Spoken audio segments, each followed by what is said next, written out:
माय mother सन्मान सोहळ्यात मातृशक्तीचा गौरव. नगराध्यक्षा तेजश्री करंजुले पाटील भाऊक. वृत्तांत जिल्ह्याच्या उपक्रमाचे सर्वत्र कौतुक. आई ही प्रत्येकाच्या आयुष्यातील पहिली गुरु, संस्कारांची शिदोरी आणि त्यागाची मूर्ती असते. अशा मातृत्वाला मानवंदना देण्यासाठी वृत्तांत जिल्हा या वृत्तपत्राच्या 10व्या वर्धापन दिनानिमित्त आयोजित करण्यात आलेला माय मदर सन्मान सोहळा रविवारी दिनांक 10 मे रोजी सायंकाळी अंबरनाथ पश्चिमेकडील महात्मा गांधी विद्यालय सभागृह येथे अत्यंत उत्साहपूर्व आणि भावनिक वातावरणात पार पडला. या आगळ्या वेगळ्या सोहळ्यात विविध क्षेत्रातील उल्लेखनीय कार्य करणाऱ्या व्यक्तींच्या मातांचा शाल, पुष्पगुच्छ, तुळशीचे रोप आणि सन्मानपत्र देऊन गौरव करण्यात आला. एकूण 18 मातांचा सन्मान करण्यात आला. मातृशक्तीच्या गौरवासाठी आयोजित या कार्यक्रमामुळे सभागृहात भावनिक वातावरण निर्माण झाले. कार्यक्रमाला प्रमुख पाहुण्या म्हणून उपस्थित असलेल्या नगराध्यक्षा सौ तेजश्री करंजुले पाटील यांनी आपल्या भाषणातून आईच्या त्यागाचे महत्त्व अधोरेखित केले. आईचा सन्मान करणे ही अत्यंत अभिमानात्मक बाब आहे. आईमुळेच प्रत्येक व्यक्ती घडते. समाजाने मातृत्वाचा गौरव जपला पाहिजे असे सांगताना त्या भावूक झाल्या. यावेळी उल्हासनगर महानगरपालिकेचे सभापती विपुल मयेकर, नगरसेवक दिलीप आढाव, नगरसेविका अल्पना गोरे, रेश्मा सुर्वे, पूनम शेलार, माजी नगरसेवक धनंजय सुर्वे, संभाजी कळमकर, अखिल भारतीय मानवाधिकार संघटनेचे गव्हर्नर अजय चिरविला, जिल्हा प्रमुख प्रदीप कुमावत, भटके विमुक्त सामाजिक संस्थेचे संपादक सुंदरलाल डांगे, भाजपाच्या रुपाली लट्टे, पूनम जाधव यांच्यासह विविध क्षेत्रातील मान्यवर उपस्थित होते. कार्यक्रमात साहित्यिक विजय हणवते यांनी आईच्या मायेवर, तिच्या संघर्षावर आणि संस्कारांवर हृदयस्पर्शी व्याख्यान केले. त्यांच्या भावनिक शब्दांनी अनेकांच्या डोळ्यात अश्रू आले. आई ही केवळ व्यक्ती नसून प्रत्येकाच्या जीवनातील प्रेरणास्थान आहे असे सांगत त्यांनी मातृत्वाचे महत्त्व प्रभावीपणे मांडले. या सन्मान सोहळ्यात महिला जिम ट्रेनर, कुस्तीपटू, डॉक्टर, इंजिनियर, समाजसेवक तसेच विविध क्षेत्रात उल्लेखनीय यश संपादन करणाऱ्या व्यक्तींच्या मातांचा सन्मान करण्यात आला. त्यामुळे हा कार्यक्रम समाजात आईच्या योगदानाचा गौरव करणारा प्रेरणादायी उपक्रम ठरला. कुमारी मनाली जगदीश तेलंगे हिने 12वी परीक्षेत उल्लेखनीय यश संपादन करत अंबरनाथमध्ये प्रथम क्रमांक पटकावला आहे. महात्मा गांधी ज्युनियर कॉलेजची विद्यार्थिनी असलेल्या मनालीने आपल्या मेहनत, जिद्द आणि चिकाटीच्या जोरावर हे यश मिळवून सर्वांचे नाव उज्ज्वल केले आहे. तिच्या या यशाबद्दल वृत्तांत जिल्हा अंतर्गत विशेष सन्मान व सत्कार करण्यात आला. तिच्या उज्ज्वल भविष्यासाठी शुभेच्छा देत तिच्या यशाचा गौरव करण्यात आला. या विशेष कार्यक्रमाचे आयोजन वृत्तांत जिल्हा या वृत्तपत्राचे संपादक शत्रुघ्न भीमाकांत उमप यांनी केले होते. कार्यक्रमाचे संपूर्ण नियोजन आणि व्यवस्थापन वृत्तांत जिल्हा मित्र परिवाराने यशस्वीरित्या पार पाडले. यासाठी पुष्पराज गायकवाड, बाबू आडाव, तुषार जाधव, फाल्गुनी गायकवाड, संजय केगरे तसेच ॲडव्होकेट कंसे मॅडम, महेंद्र शिंपी यांनी विशेष परिश्रम घेतले. उपस्थित नागरिकांनी या कार्यक्रमाचे भरभरून कौतुक करत आईच्या सन्मानासाठी आयोजित असा भावनिक आणि प्रेरणादायी कार्यक्रम समाजासाठी दिशादर्शक आहे अशा भावना व्यक्त केल्या.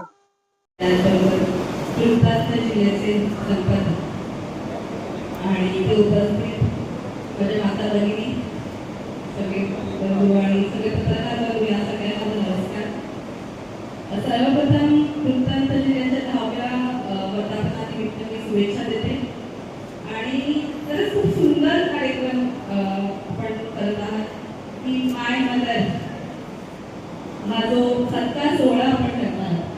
कॉन्सेप्ट इतकं सुंदर आहे कारण की आईला आई म्हणून कोणी सन्मान देणं म्हणजे मला मी बघितलंच नाही कुठे आणि हे सन्मान आपण देतात. खरंच खूप कौतुकास्पद आहे. आणि कारण की आई मला आता माहिती मी आज माझ्या आईबद्दल बोलते.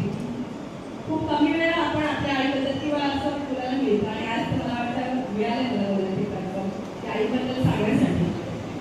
माझ्या आयुष्यात माझ्या आईचा रोल खरंच खूप महत्त्वाचा आहे. कारण वयाच्या 9व्या वर्षी माझे वडील आले त्याच्यामुळे आईचा रोल मला माझे वडील आठवतच नाही. आणि पूर्ण शिक्षणामध्ये असेल तर मोठी होऊन आतापर्यंत ती माझ्या मागे होती. तिचा आशीर्वाद माझ्या मागे. मला सांगते आता ती मुलगी आली आणि ज्या आता दोन्ही आयांना आपण दिले झाले मला वाटते त्यांच्या पण कष्टामध्ये कारण त्याच्या आईने जेवढी ती लागली असेल तेवढाच तिने कष्ट घेतला. म्हणजे मी सुद्धा सीए करत असताना जेव्हा मी 4 वाजता उठून अभ्यास करायची तेव्हा माझी आई पण उठायची बरोबर. आणि नंतर माझं ऑफिस पण होतं बदलापूरमध्ये. ऑफिसमध्ये पण मला कधी सोबत हवी असेल माझी आई माझ्या बरोबर म्हणजे प्रत्येक ठिकाणी माझ्या बरोबर असेल.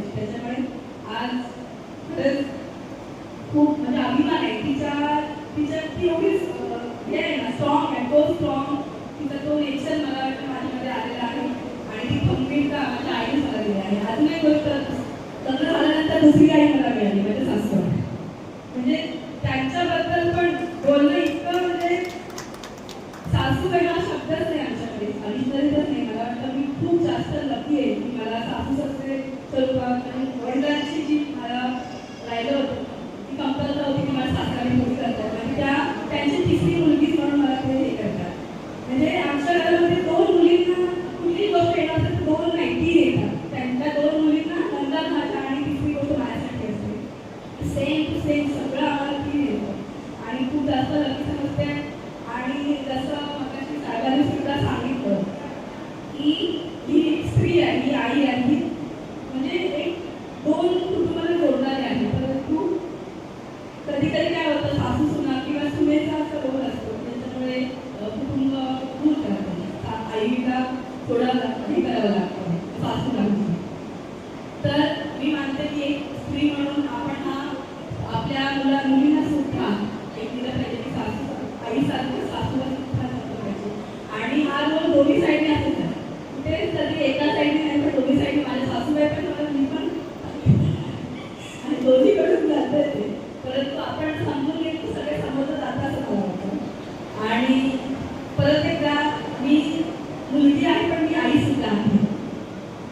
तो एक मोठा रोल आहे जो आता मी निभावते. आणि आता मला इलेक्शनच्या पिरियडमध्ये माझा 2च गोष्टींना मी खूप जास्त मिस केली की माझ्या मुलाला मी थोडं कमी वेळ देऊ शकते. म्हणजे आणि दुसरं म्हणजे कुटुंबामध्ये लक्ष कमी आणि मुलाला मला कमी वेळ देते, हा मला थोडंसं ते होतं. तरी पण मी आता वेळ काढते, मध्ये जरा हे होतं. पण आपल्या मुलाला खरंच आईचं आणि वडिलांचं कुटुंबाचं ते पुनर्वसन करतात. म्हणजे मुलं ही कुटुंबाचं प्रतिबिंब असं मला वाटतं की आपण जसं घरात वागतो तशीच मुलं बाहेर वागतो. त्याच्यामुळे आपण त्या मुलांसमोर कसं वागलं पाहिजे, तसं बोललं पाहिजे, त्या हिशोबाने आपली मुलं तसं वागावे. म्हणून आम्ही सुद्धा अशा प्रकारचंच माझ्या मुलाला हे करतो आणि त्याला चांगला माणूस बनवण्याचा प्रयत्न मी करते. बाकी नाही, पण माणूस की मला शिकवायची आहे, मला मुलांनी शिकवण्याचा प्रयत्न करते. आपण इथे बोलवलं सन्मान करत आणि या कार्यक्रमासाठी मला भाग मिळाला. या ठिकाणी मुलांना घरामध्ये संस्कार कसे. बातमी आवडली असेल तर लाईक करा, शेअर करा आणि शिवअंबर न्यूजला सबस्क्राईब करा.